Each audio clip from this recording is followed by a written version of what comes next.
This channel does not promote any violent, harmful, or illegal activities. All content provided by this channel is meant for an educational purpose only.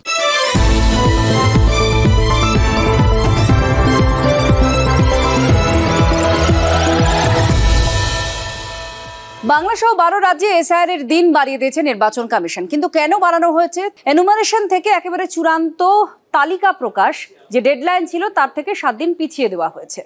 আর এই দিন বদলের ঘোষণার পর থেকেই দাবি আর পাল্টা দাবি শুরু হয়ে গিয়েছে। বিএলওরা যারা বিক্ষোভ করছেন তারা বলছেন তাদের চাপের কাছে খানিকটা মাথা নত করেছে নির্বাচন কমিশন। আর তৃণমূল তারা দাবি করছে যে এই দিন বদলের সিদ্ধান্তই প্রমাণ করে এসআইআর নিয়ে নির্বাচন কমিশনের সিদ্ধান্ত কতটা হঠকারী সিদ্ধান্ত।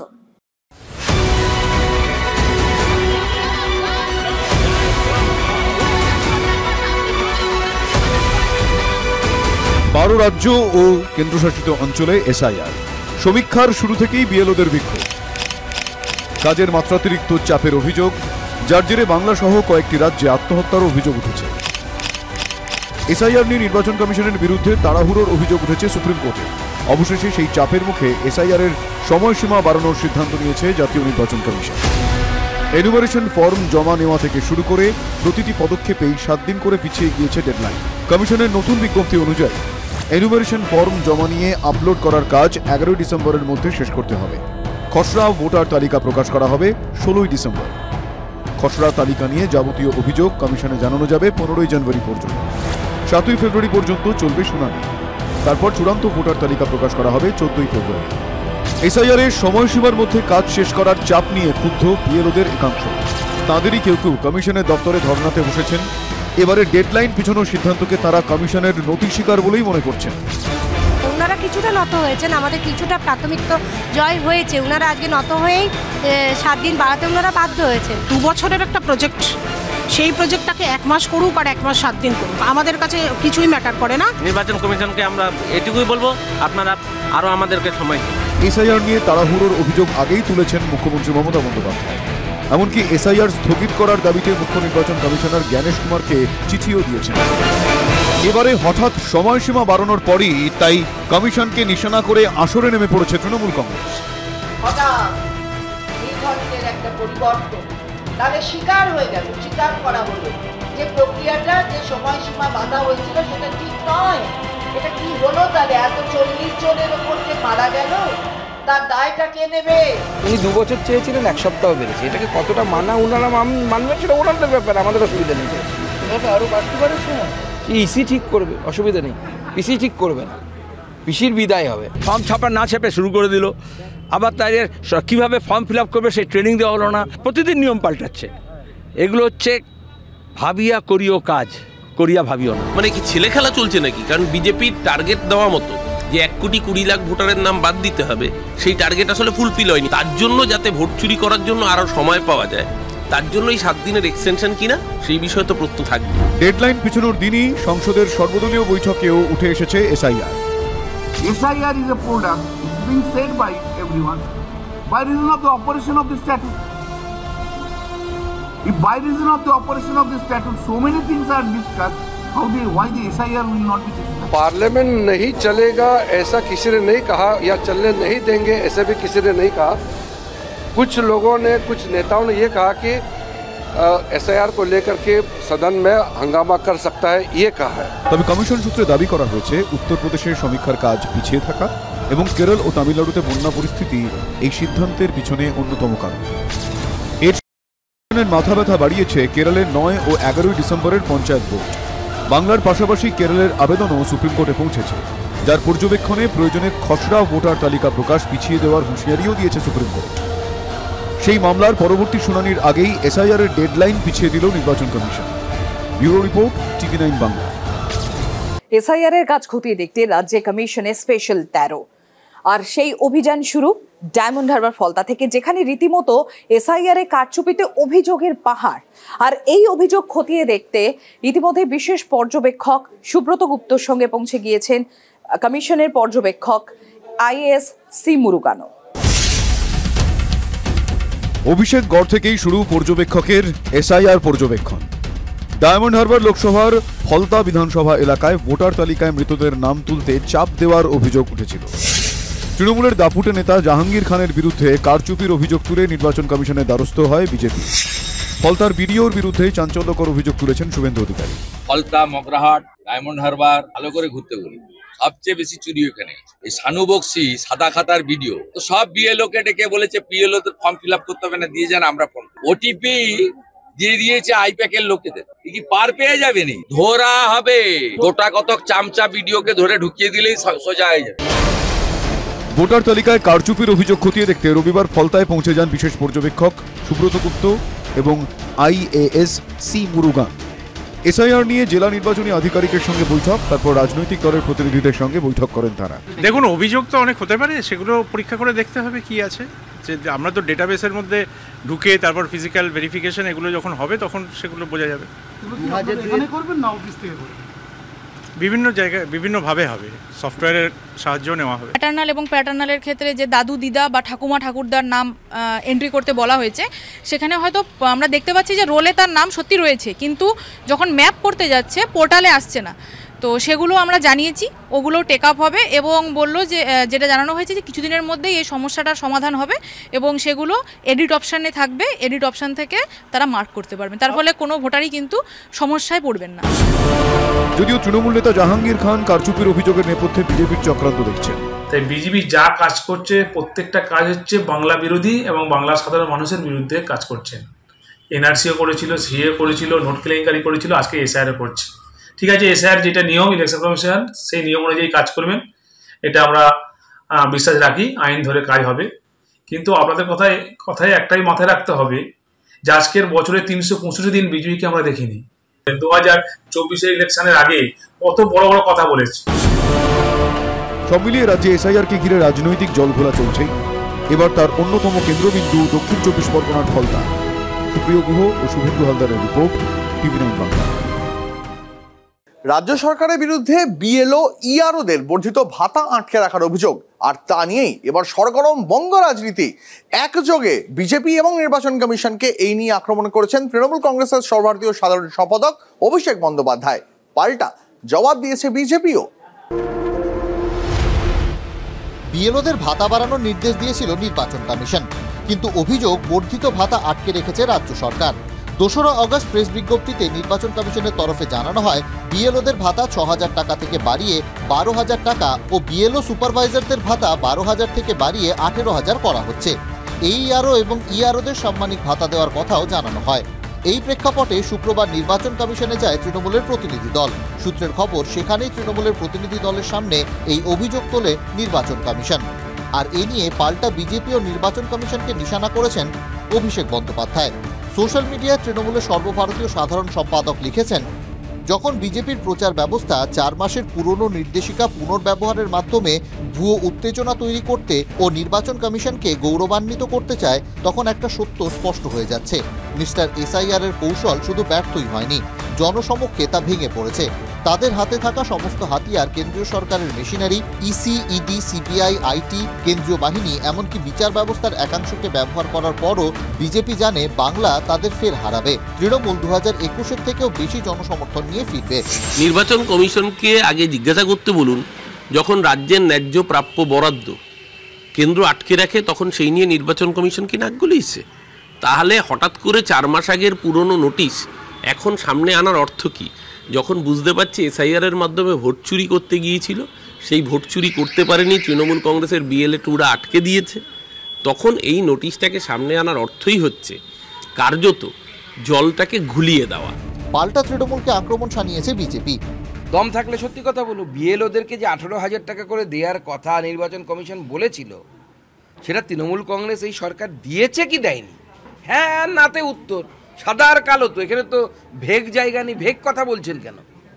দম থাকলে এত বড় বড় কথা বলেন, এইটুকু বলতে পারছেন 18,000 টাকা দিইনি, নেই সরকারের কাছে টাকা, ভান্ডার খালি। শুক্রবার জ্ঞানেশ কুমারের সঙ্গে তৃণমূলের প্রতিনিধি দলের বৈঠকে কি কি আলোচনা হয়েছে তা নিয়ে বিতর্কের মধ্যেই নির্বাচন কমিশনের দিকে চ্যালেঞ্জ ছুড়ে দিয়েছে তৃণমূল। সব মিলিয়ে এসআইআর এর প্রথম ধাপ কার্যত শেষ হতে চলেছে, কিন্তু তা নিয়ে তরজা দিন দিন চড়ছে। Bureau report, TV9 Bangla. 2021-এর বিধানসভা নির্বাচনে হটস্পট ছিল নন্দীগ্রাম, কারণ মুখ্যমন্ত্রী মমতা বন্দ্যোপাধ্যায় সেখানে প্রার্থী ছিলেন। এবারও কি তাই হতে চলেছে? কারণ সুকান্ত মজুমদারের একটি দাবি, তিনি দাবি করছেন অভিষেক বন্দ্যোপাধ্যায় নাকি এবারের নির্বাচনে 26-এর নির্বাচনে নন্দীগ্রাম থেকে প্রার্থী হতে চলেছেন। কোথা থেকে শুনলেন? ঘোড়ার মুখ থেকে, নাকি তিনি কথা বলে চ্যালেঞ্জ ছুড়লেন অভিষেক বন্দ্যোপাধ্যায়কে? এদিকে অভিষেক বন্দ্যোপাধ্যায় নির্বাচনের আগাম ফলাফল জানিয়ে পাল্টা চ্যালেঞ্জ ছুড়লেন সুকান্ত মজুমদারকে। আমি যদি নন্দীগ্রামে দাঁড়াই কেমন হয়, এটা আমার ইচ্ছা হয়েছে, আমার মনোবাসনা। বক্সিকে বলবো নন্দীগ্রামেও আমার নামটা যেন থাকে। 21-এর ভোটের আগে মুখ্যমন্ত্রীর এই ঘোষণা রাজ্য রাজনীতিতে ঝড় তুলে দিয়েছিল। ঝড় সাইক্লোনের আকার নেয় যখন বিজেপিও তাদের প্রার্থী হিসেবে শুভেন্দু অধিকারীর নাম ঘোষণা করে নন্দীগ্রামে। 21-এর বিধানসভা ভোটের সব থেকে বড় লড়াই। নন্দীগ্রামে প্রচারে গিয়ে মুখ্যমন্ত্রীর পায়ে আঘাত লাগা এবং চোট নিয়ে প্রচারও ছিল 21-এর ভোটের আইকনিক ছবি। ফলাফলের দিন অনেক ওঠাপড়ার পর নন্দীগ্রাম নিজের দখলে নেন শুভেন্দু অধিকারী, ব্যবধান 1956 ভোটের। আপনাকে আমি হারিয়েছি, আপনি আমাকে হারাতে গেছিলেন, নিজে হেরে বাড়ি ফিরেছেন 1956 ভোটে। এবার শুভেন্দু অধিকারী মমতা বন্দ্যোপাধ্যায়কে তাঁর গড় ভবানীপুরে হারাবার চ্যালেঞ্জ নিয়েছেন। রাজ্য বিজেপির কথাতেও বারবার সেই চ্যালেঞ্জের সুর। আপনাকে ভবানীপুরে হারাবো, আরো 5 বছর হারার যন্ত্রণা বয়ে বেড়াতে হবে। মাননীয় মুখ্যমন্ত্রী যেখানেই দাঁড়াবেন সেখানেই হারাবো। বিরোধী দলনেতার এই চ্যালেঞ্জের পাল্টা দিতে কি আসরে নামছেন তৃণমূলের নাম্বার 2 অভিষেক বন্দ্যোপাধ্যায়? আগামী বিধানসভা ভোটে নন্দীগ্রামের তৃণমূল প্রার্থী হতে চলেছেন অভিষেক? না, তৃণমূল নয়, এই কথা শোনা যাচ্ছে বিজেপির মুখে। গেরুয়া শিবিরের প্রাক্তন রাজ্য সভাপতি ও কেন্দ্রীয় মন্ত্রী সুকান্ত মজুমদার যে তেমনটাই বলছেন। আমার কাছে যা খবর, অভিষেক বন্দ্যোপাধ্যায় এবার তৃণমূল কংগ্রেসের তরফ থেকে নন্দীগ্রামে বিধানসভায় দাঁড়াবে, সেই জন্য নিজের পোঁধরা অফিসারদেরকে ওই জেলাতে ট্রান্সফার করা হচ্ছে। ওনার উপমুখ্যমন্ত্রী হওয়ার খুব শখ। সুকান্ত মজুমদারের এই বক্তব্য রাজ্যের কিছু পুলিশ কর্তার বদলির সিদ্ধান্তকে কেন্দ্র করে। তৃণমূল নেতৃত্ব যদিও সুকান্ত মজুমদারের দাবিতে আমল দিতে নারাজ, তারা বরং মন দিচ্ছেন নন্দীগ্রাম আসন জয়ের দিকে।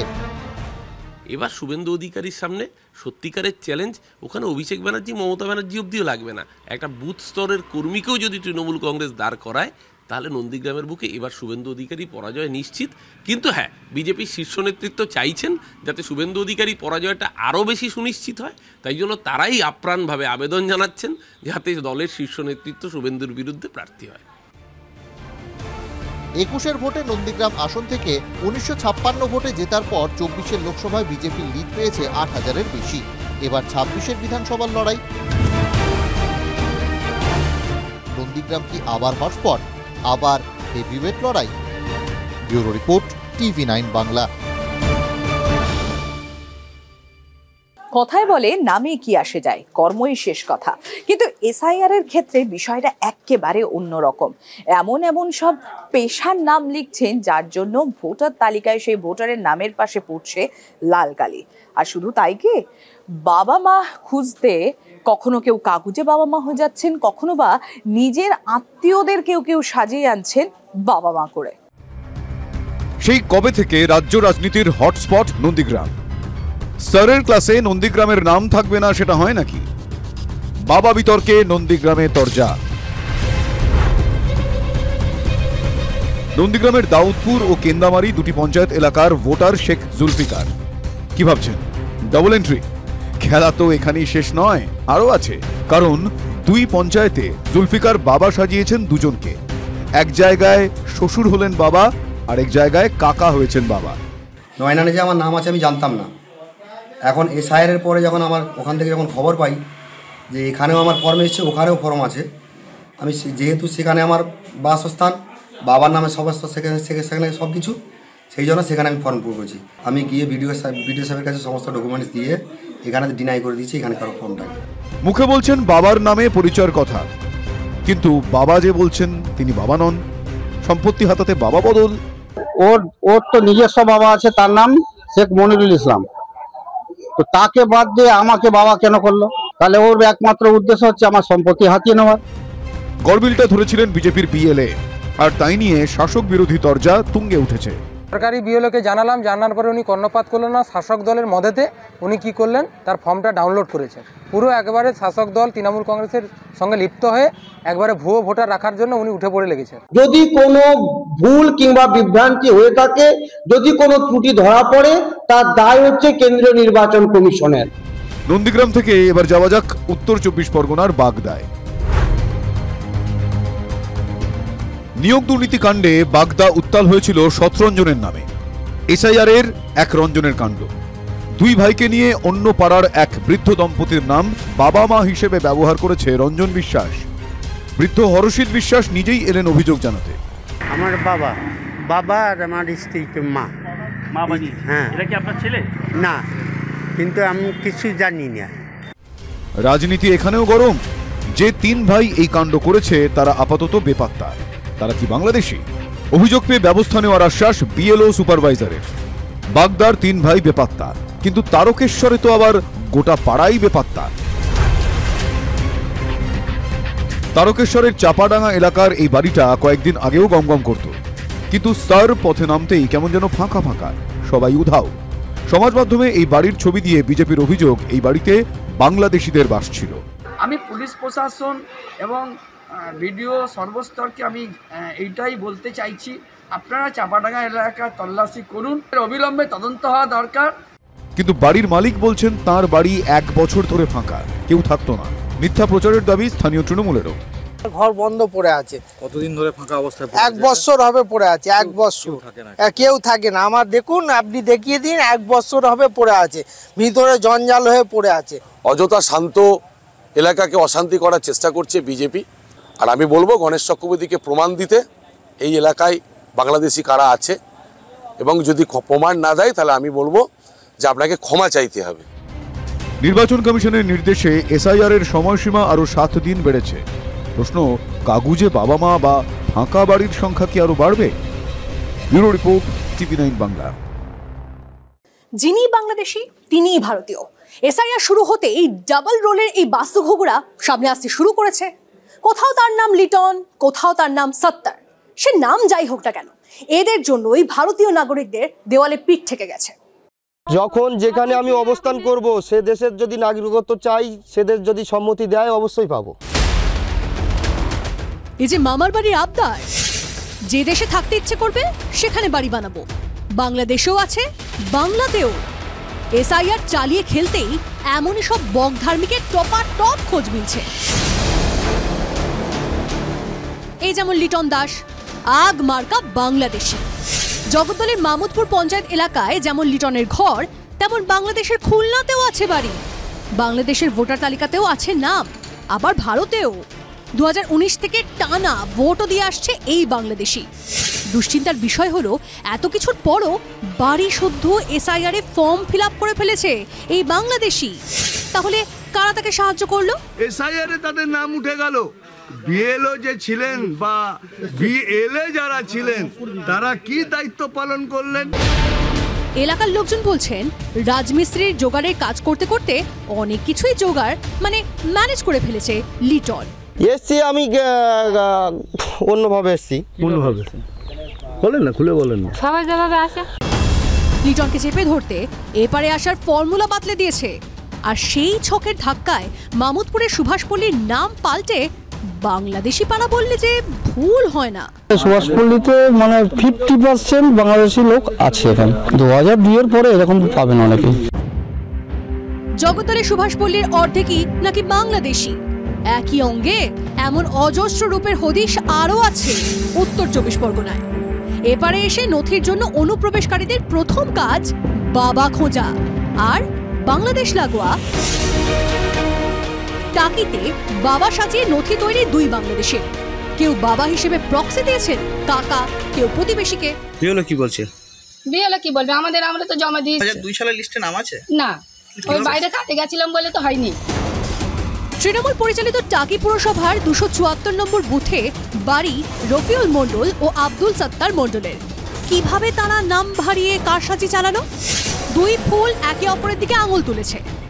এই অবৈধ ভোটাররাই হচ্ছে তৃণমূলের ভোট ব্যাংক। বিজেপিরা এদের প্রত্যেককে চিহ্নিত করে বাংলাদেশিদের বাংলাদেশে ফেরত পাঠানোর ব্যবস্থা করবে। যদি সীমান্তরক্ষী বাহিনী ঠিকভাবে তার কাজ করতো, গাফিলতি না করতো, ভারতের স্বরাষ্ট্র দপ্তর অমিত শাহ তত্ত্বাবধানে থাকা সেই মন্ত্রক যদি সঠিকভাবে কাজ করতো, আজকের দিন কি দেখতে হতো? জগদ্দল থেকে টাকি বাংলাদেশিদের চালচলন দেখে অনেকেই ফোরন কাটছেন, এসআইআর না হলে বোধহয় জানাই যেত না অনুপ্রবেশকারীরা কতটা অতিথি বৎসল হতে পারে। অনন্ত চট্টোপাধ্যায়, দীপঙ্কর দাসের রিপোর্ট, TV9 বাংলা। কাগজে বাঘ শুনেছেন, কখনো কাগজে বাপের কথা শুনেছেন? নিদেন পক্ষে কাগজে মায়ের কথা। স্যারের ক্লাস শুরু হতে এমন অনেক কিছু জিনিস দেখা যাচ্ছে বা শোনা যাচ্ছে যা আগে কখনো শুনিনি বা আগে কখনো দেখিনি। এই স্যার যখন শুরু হলো তখন আমরা দিকে দিকে বাংলাদেশি কলোনির হদিশ পেলাম, বাংলাদেশিদের দেশে ফেরার হিড়িক আপনাদের সামনে তুলে ধরলাম। কিন্তু এখন জানেন তো সবকিছুকে ছাপিয়ে দিকে দিকে কাগজে বাবা এবং মায়ের সন্ধান পাওয়া যাচ্ছে। নকল হইতে সাবধান। তবে ভোটার লিস্টে সংশোধন পর্বেও যে এই লাইনটার এত গুরুত্ব সেটা ভাবা যায়নি। শিলিগুড়ির কাওয়াখালীর বৃদ্ধা জগত্তারা বিশ্বাস জন্ম দিয়েছেন এক ছেলেকে, নাম রূপচাঁদ বিশ্বাস। কিন্তু 92 বছর বয়সে এসে বৃদ্ধা জানতে পারলেন তার নাকি আরও এক ছেলে আছে, সুবোধ। আছে আরেক নাতিও, তার নাম তাপস। সুবোধ কে হয়? সুবোধ নামে কাউকে চেনেন যে আপনার ছেলে? সুবোধ নামে আপনার কোনো ছেলে নেই? না। তো এই সুবোধ বলে একজন যে আপনার ভোটার কার্ডের নাম ব্যবহার করেছে, আপনাকে মা বানিয়েছে? না না, মিথ্যা? মিথ্যা? সুবোধ কেডা? সুবোধ ও তাপস বিশ্বাস বাংলাদেশের বাসিন্দা, 2014 থেকে ভারতে এসে বসবাস। জগত্তারা বিশ্বাসের স্বামীর নাম আর তাদের বাবার নাম এক, রাজেন্দ্রনাথ বিশ্বাস। অবৈধ বাংলাদেশি ভারতীয় নাগরিক হতে মৃত রাজেন্দ্রনাথের এপিক কার্ডের তথ্য কেনে। জগত্তারার আসল ছেলে টাকা দিয়ে সেই তথ্য বিক্রি করে বলে অভিযোগ। ব্যাস, গর্ভে না ধরেও জগত্তারা হয়ে গেলেন আরও এক ছেলের মা। এসআইআর পর্বে এই কারচুপি ধরেছেন বৃদ্ধার আসল নাতি বিপ্লব বিশ্বাস।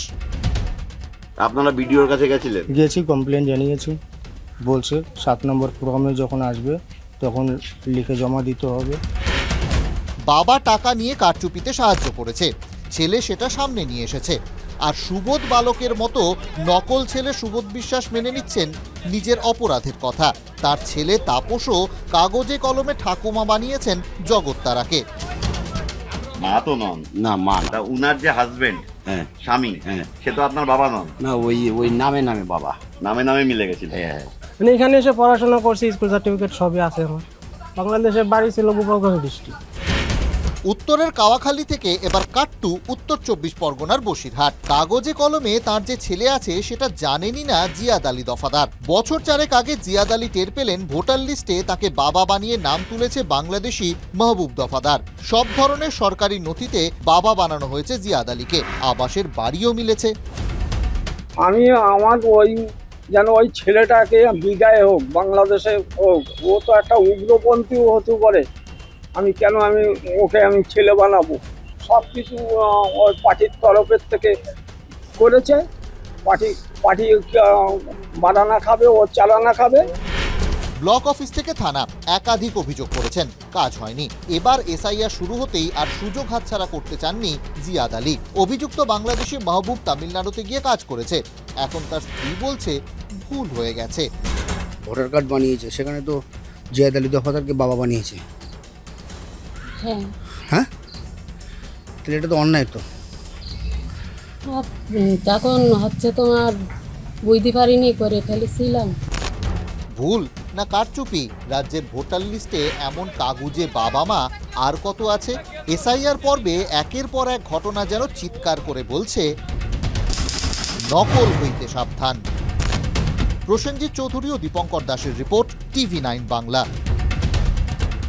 এসআইআর শুরু হওয়ার পর থেকেই রাজ্যের বিভিন্ন প্রান্তে আমরা দেখতে পেয়েছি বাংলাদেশিদের পালানোর একটা হিড়িক, এবং এই ছবিটা সব থেকে ভালো স্পষ্ট হচ্ছে যখন পৌঁছে যাওয়া যাচ্ছে সীমান্তবর্তী এলাকাগুলোতে।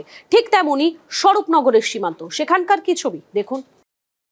সবাই যেরকম করে গেছে আমরা এরকম করে গেছি। দালাল ধরে এসেছিলেন, তাই তো? 15,000 টাকা নিলাম। দালাল কি নির্লজ্জ স্বীকারোক্তি! উইপোকার মতো যারা একটার পর একটা উপনিবেশ তৈরি করে ফেলেছিল, যার পুরোটার নাম হয়ে ওঠে ডানকুনির কোবরা,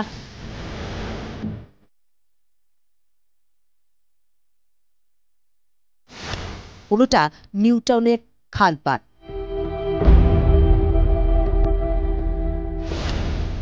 তারাই এখন মুখোশ খুলেছে। ভোটার তালিকার বিশেষ নিবিড় সংশোধন শুরু হতে সেই সব অসাধুরা হয়ে গেছে সাবধান। বাক্স প্যাট্রা যে হাতের কাছে ছিল তা নিয়ে ছোট হাকিমপুরে।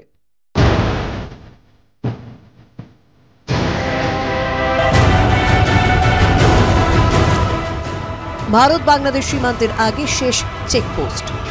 এপারে উত্তর 24 পরগনার স্বরূপনগর, ওপারে সাতক্ষীরা জেলা।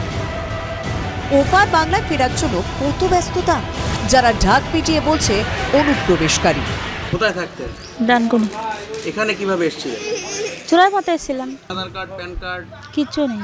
আমি 1.5 বছর মতো এসেছি। পালাচ্ছেন কেন? এসিআরের জন্য।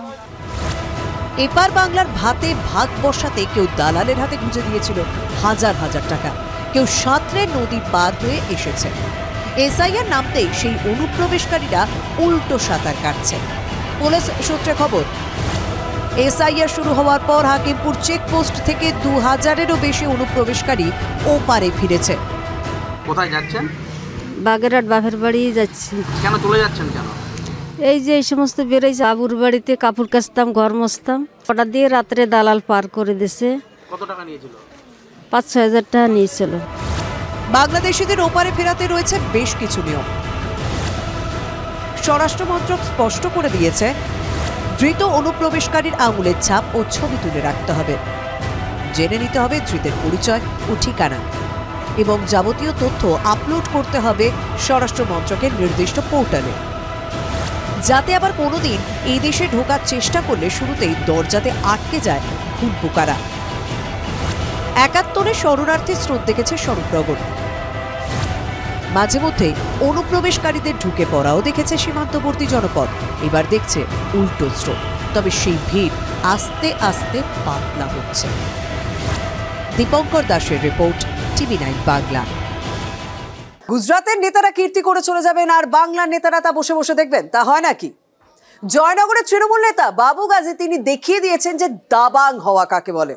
নেতার ফতোয়া কি তা সে ভালো মতো করে বুঝিয়ে দিচ্ছে। ভাইরাল ভিডিও তো সেটারই প্রমাণ দিচ্ছে। সরকার সবার, সরকারি প্রকল্প সবার। তিনি সরকারের বরাদ্দ করা গরিবের প্রকল্পে আমরা ওরা দেখেন, কে তৃণমূল কে বিরোধী খুঁজে বেড়ান। যাদের লিস্টে নাম আছে সে যদি 2 তলা ঘরও হয়, আর তৃণমূলের যদি কর্মী থাকে ঝান্ডা ধরে ঘরে, সে ঘরটি পাবে। আর যার ঘর ভাঙা ঘর, তৃণমূল করে না বিজেপি করে বা অন্য দল করে, সে ঘর দেবো না, এই কথা দিয়ে গেলাম আপনাদের। আমরা দেখতে পাচ্ছি যে এই যে একটি বাড়ি রয়েছে পলাশ দাসের, তার 3 সন্তান সহ স্ত্রীকে নিয়ে অন্যত্র আত্মীয় বাড়িতে চলে গিয়েছেন। বাড়ির ভগ্ন প্রায় দশা বলা যেতে পারে। আর এই রকম অবস্থার মধ্যেও সরকারি আবাস যোজনার সুবিধা কিন্তু এরা পেলেন না। কাদেরকে ঘর দেওয়া হচ্ছে? যারা হচ্ছে টিএমসি করছে তাদের দিচ্ছে। মানে বাবু গাজী যেটা বলেছিল যে তৃণমূল করলেই ঘর পাবে, বাকিরা ঘর পাবে না। হ্যাঁ, সেইভাবে চলছে। শ্রীপুরের একটা আগুন অবধি জলের পাইপ ঢুকছে না, কিছু ঢুকছে না। শ্রীপুরের দাসপাড়ার ছবি দাস, সীমা দাসেদেরও সীমাহীন আক্ষেপ। পার্টি থেকে বলবে যে তাই যাবো, তাই আমি যেতে পারছি না। আমরা গরিব লোক, না খালে আমার খাওয়া হবে না, কোথায় যাবো আমরা যেতে পারছি, ওই জন্য দেয় না। হয়তো পার্টি থেকে এইটা হচ্ছে, হয়তো আমরা সেই পার্টি করি না, হয়তো তার জন্য। কোন পার্টি করেন না আপনারা? টিএমসি পার্টি করি না। দরমার বেড়া, টিন, ফুটো ফাটা প্লাস্টিকে ঘেরা সংসারে মাথার ওপর পাকা ছাদের স্বপ্ন দেখে কি তাহলে ভুল করেছেন ওরা? সারা পশ্চিমবাংলায় যে নিয়ম ওরা কায়েম রেখেছে তৃণমূল, সেই শ্রীপুর অঞ্চল তার ব্যতিক্রম না, সে একই নিয়ম এখানে কার্যকরী হচ্ছে। বাংলার আবাস যোজনা নিয়েই ভুরি ভুরি অভিযোগ উঠছে আর এই শ্রীপুর গ্রাম পঞ্চায়েতের বিরুদ্ধে। দেখা যাচ্ছে এই পঞ্চায়েত এলাকার যারা বিভিন্ন রাজনৈতিক দলের সঙ্গে যুক্ত বা সমর্থক রয়েছেন, তাদের নাম আবাস যোজনা থেকে বাদ দেওয়া হয়েছে। পুনে ঘর তাদের নাম কেটে বাদও দিয়েছে, এমনও প্রমাণ আছে আমার কাছে, সেখানে অন্য কারোর ঘর করে দিচ্ছে। বিরোধী রাজনৈতিক দলগুলো তারা অভিযোগ করছেন যে তৃণমূল কংগ্রেস এখানে ওই বাবু গাজীর ফর্মুলা মেনেই চলছে। দলের যোগজন যে একটু চাঙ্গা করার জন্য এটা বলতে হয় আমাদের মাঝে সাঝে, কিন্তু আমরা সমস্তটাই সমান চোখে দেখি। প্রধান সকলেরই প্রধান, এবং বাবুগাজী নেতা মানে সকলে শুধু দলের লোকের দেখবে, এটা তো ঠিক নয়। দরকার হলে শ্রীপুর অঞ্চলেও ঘুরে দেখতে পারে, বিরোধীরা এই মুহূর্তে সব থেকে বেশি ঘর পেয়েছে। তো কারো পৈতৃক সম্পত্তি নয় বা কোনো রাজনৈতিক দলেরও নয়, সময় এসছে 14 তারা। সুস্থ মুক্ত গণতন্ত্রে শাসককে আয়না দেখাবে বিরোধীরা, সকলের কল্যাণের কথা ভাববে রাষ্ট্র, এটাই গণতান্ত্রিক কাঠামো। কর্মী বৈঠকে বাবুগাজীর দেওয়া নিদান আসলে ভারতের সংবিধানের কাঠামোতেই আঘাত। বছরে একবার একদিন যে সংবিধানের লোক দেখানো পুজো হয়। অভিজ্ঞান নস্করের রিপোর্ট, TV9 বাংলা। দুর্নীতি আর প্রতারণা কি আমাদের রাজ্যে চিরস্থায়ী বন্দোবস্ত হয়ে যাচ্ছে? দেখুন, চোর ধরার কাজ পুলিশের, আর সেই পুলিশের বাহিনীতেই চোর ঢুকে পড়ার উপক্রম হয়েছিল। একথা বলছি তার কারণ আজ কনস্টেবল নিয়োগের পরীক্ষা হয়েছে রাজ্য জুড়ে, আর সেই পরীক্ষাকে কেন্দ্র করেই একাধিক ঠক জোচ্চুরির পর্দাফাঁস। পুলিশের নিয়োগ পরীক্ষাতেও দুর্নীতি আর প্রতারণার ফাঁদ, জাল প্রশ্নপত্র বিক্রির চেষ্টা, নকল পরীক্ষার ঠক জোচ্চুরি হলো জেলায় জেলায়। বসিরহাটে পুলিশের পরীক্ষা ঘিরে প্রতারণার ফাঁদ পেতেছিল এক সিভিক ভলেন্টিয়ার। অভিযোগ, জাল প্রশ্নপত্র বিক্রি করে লক্ষ লক্ষ টাকা হাতিয়ে নিয়েছে গণেশ বাছার। পরীক্ষার্থীদের জিজ্ঞাসাবাদ করে পরিকল্পনা ভেস্তে দেয় বসিরহাট পুলিশ। চলতি সপ্তাহে প্রতারণা চক্রের এক মাথাকে নাগাল পায় পুলিশ। ধৃতের বাড়ি থেকে উদ্ধার হয় 15টি অ্যাডমিট কার্ড। এরপর লাগাতার জেরায় প্রতারণা চক্রের হদিশ পায় পুলিশ। কলকাতা ও পূর্ব মেদিনীপুরের পুলিশের যৌথ অভিযানে নিউ দীঘা থেকে পুলিশের জালে 7। প্রতারণা চক্রের সঙ্গে যোগের অভিযোগে আটক 30 জন পরীক্ষার্থীও। বুদবুদ থানার কলমডাঙ্গায় ভুয়ো পরীক্ষার সেন্টারও বানিয়ে ফেলেছিল প্রতারকরা। শেষ রক্ষা হলো না, হাতে নাতে পাকড়াও 10। একটি গাড়ি ও একটি জলের ট্যাঙ্ক আটক করেছে পুলিশ। বাঁশ গাছের জঙ্গল, রাস্তা থেকে বেশ খানিকটা দূরে একটা ফুটবল গ্রাউন্ডে একটা অস্থায়ী মণ্ডপ রয়েছে, এখানে প্যান্ডেল করা হয়েছে, কাপড় দিয়ে ঘেরা ছিল। প্রচুর টাকার বিনিময়ে পুলিশের চাকরির দেওয়ার যে এখানে একটা চক্র চলছিল। গোপনে মোবাইল ও ইলেকট্রনিক ডিভাইস নিয়ে পরীক্ষার হলে ঢোকার চেষ্টা। তেহট্ট ও পলাশীপাড়ার বিভিন্ন কেন্দ্র থেকে 5 পরীক্ষার্থীকে আটক করে পুলিশ। ছোট ছোট মোবাইল ফোন আমরা ইউজ করছিল ওরা, এবং আমরা ওদের কাছ থেকে এটিএম কার্ডের মতো দেখতে অনেকটা রেপ্লিকা টাইপের, সেগুলো আমরা মোবাইল ডিভাইসই অ্যাকচুয়ালি ওগুলো আমরা উদ্ধার করেছি। ফেব্রুয়ারি মাসের দ্বিতীয় সপ্তাহে ভোটের ডেট ঘোষণা হবে। সবকে পরীক্ষায় বসিয়ে রেখে গাজর ঝুলিয়ে দিল। হ্যাঁ, টাকাটাও তুলবে, গাজর ঝুলানো। Bureau report, TV9 Bangla. জমি বিতর্কে এদিকে দেবস্থানও। শিলিগুড়িতে নির্ধারিত মন্দিরের জন্য, মহাকাল মন্দিরের জন্য যে জমি, সেই নিয়ে বিশাল তরজা। শিল্পের জমিতে মন্দির কেন? এই প্রশ্ন শুধুমাত্র বামেদের নয়, এই প্রশ্ন করছে বিজেপিও। শিলিগুড়ি জংশন থেকে ট্রেনে বাগডোগরা যাওয়ার পথেই পড়ে উজানু মৌজা। নীল সাদা দেওয়ালে ঘেরা এই জমিকে কেন্দ্র করে হিমালয়ের কোলে রাজনীতির উত্তাপ। যেখানে কনভেনশন সেন্টার হবে তার পাশেই আমি একটা বড় মহাকাল মন্দির করব, যেটা হচ্ছে সবচেয়ে বড় শিব করব। গভর্নমেন্ট আমরা ফুল কোঅপারেট করবো, জমিটা আমরা বিনা পয়সায় দেবো এবং নিজেরাই করবো, সবাইকে নিয়ে, প্রাইভেট পার্টিদের নিয়ে যারা ইন্টারেস্টেড।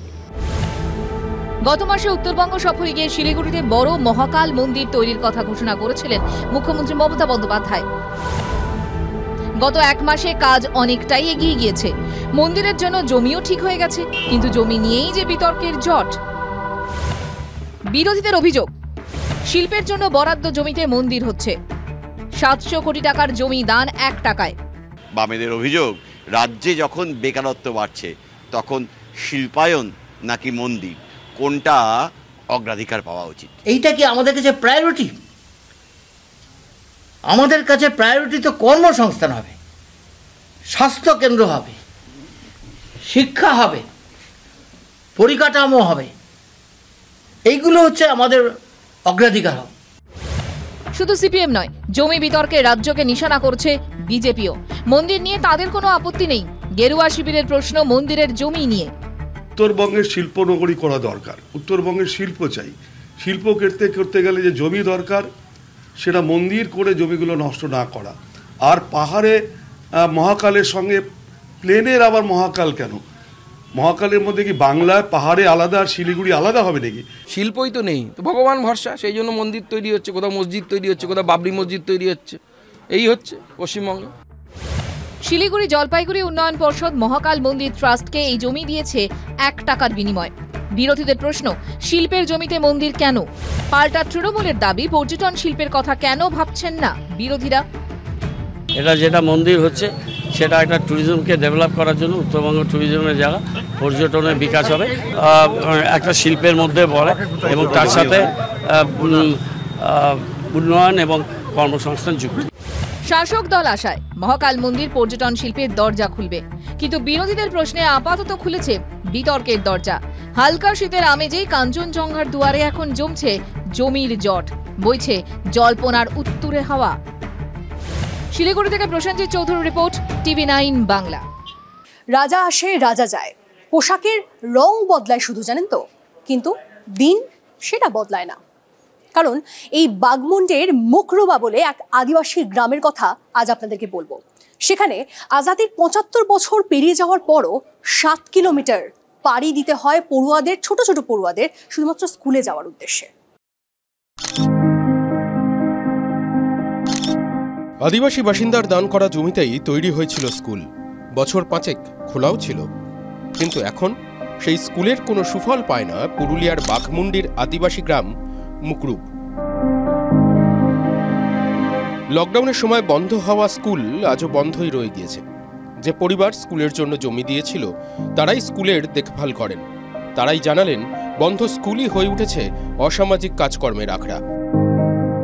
এখানে আমি দান করেছি, হ্যাঁ, এই ছেলাপুলা আমার এই 5 টাকার মানে শিখবে, সেটা না করে এখানে মানে মদ খাওয়া হচ্ছে, বিড়ি খাওয়া হচ্ছে, সিগারেট খাওয়া হচ্ছে। স্কুল বন্ধ হওয়া নিয়ে কোনো খবরই নেই জেলা শিক্ষা কর্মাধ্যক্ষ সমরজিৎ মাহাতোর কাছে।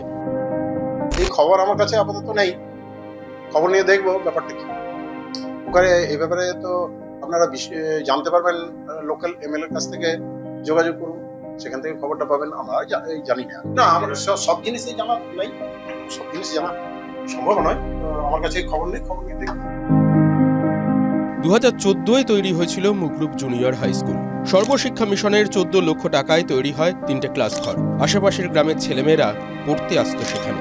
এখন সেই সব ছেলেমেয়েদেরই স্কুলে পড়তে হলে যেতে হয় 7 থেকে 8 কিলোমিটার দূরের সইসা গ্রামে।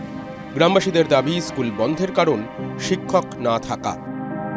তাহলে 5 লে বাইরালি ওই স্কুলে, তারপরে তা ভর্তি হলে, তারপরে তাহলে 8 বাইরালি আর সইসা গেলি। এখন তো অবস্থায় মাস্টারের জন্য বন্ধ হয়ে আছে, তার জন্য মানে লকডাউনে আগে বন্ধ ছিল, বন্ধ আর বন্ধ হয়ে গেছে, মাস্টারই দেয়নি। বন্ধ স্কুলের বারান্দা জুড়ে মনীষীদের ছবি, দেওয়ালে লেখা বিদ্যালয়ে আসবো, শুনবো, বলবো, পড়বো। অথচ সেই স্কুলেই আজ দেখা নেই কোনো খুদে পড়ুয়ার। বাগমুন্ডির মুকরব জুনিয়র হাই স্কুলে লকডাউন এখনো চলছে। দেখুন, এখন বঙ্গবাসী বোধহয় অপেক্ষায় রয়েছে যে কবে জাঁকিয়ে শীত পড়বে, সেই অপেক্ষাতেই রয়েছে। কিন্তু এই শীতের পথে এখন কাটা। কেন বলছি, দেখুন আবহাওয়া দপ্তর সূত্র মারফত কি বলছে। বাঙালির জীবনে প্রতি বছর নলেনের আশা যেন কোনো মহাতারকার থেকে কম নয়।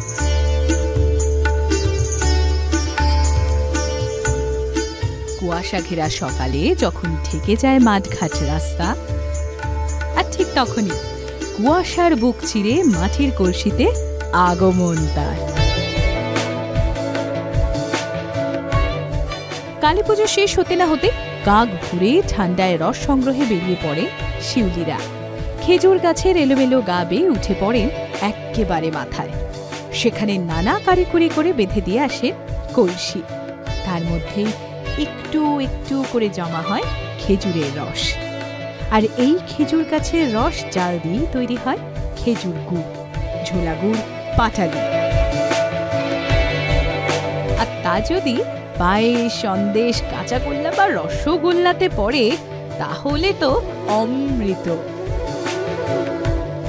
আর সেই অমৃত ভাণ্ডের খোঁজ নদিয়ার মাঝদিয়ায়। কিন্তু ভেজাল আর নকলের বাজারে আসল নলেন চেনাও যে দুষ্কর। ভেজালের জন্য গুড়ের মান কম, খুবই কমা হয়ে গিয়েছে। যেগুলো খাচ্ছে কারণ মানুষ এটা আবেগে করে খাচ্ছে, হয়তো নতুন গুড় খেজুর গুড় হিসেবে খাচ্ছে, কিন্তু খেজুর গুড়ের স্বাদ গন্ধ সে কিছুই পাচ্ছে না। একটা কারণ ভেজাল, যত মান ছিল তত নাম ছিল, তত নাম ডুববে।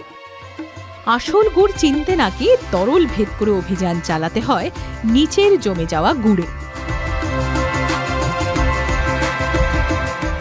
খেজুর গুড়ের গন্ধে বাঙালির মন ভুললেও শিউলিদের চেয়ে পেট ভরে না। তারা দেখা যাচ্ছে চিনির কাজ করে, এক ভার রসেরই দেখা যাচ্ছে 1 কুইন্টাল গুড়, তাদের পয়সা হয়ে যাচ্ছে। আর আমাদের অরিজিনাল গুড় কিনে খেলে আমরা কি করবো, কি খাবো? আমরা লস, তো বিশাল লস। এই খাটনি করে মরছি, পয়সা হচ্ছে না। শিউলিরা বলেন, ঠান্ডা যত বেশি, রসের পরিমাণ ও স্বাদ তত ভালো। তাঁদের আক্ষেপ, ডিসেম্বর হতে চললেও শীত কই। নলেন গুড় ছাড়া বাঙালির শীতকাল যে অসম্পূর্ণ। কিন্তু খাঁটি গুড়ের সন্ধানই পাওয়া যে ক্রমেই দুষ্কর হয়ে পড়ছে। নদিয়া থেকে মহাদেব কুণ্ডুর রিপোর্ট, TV9 বাংলা।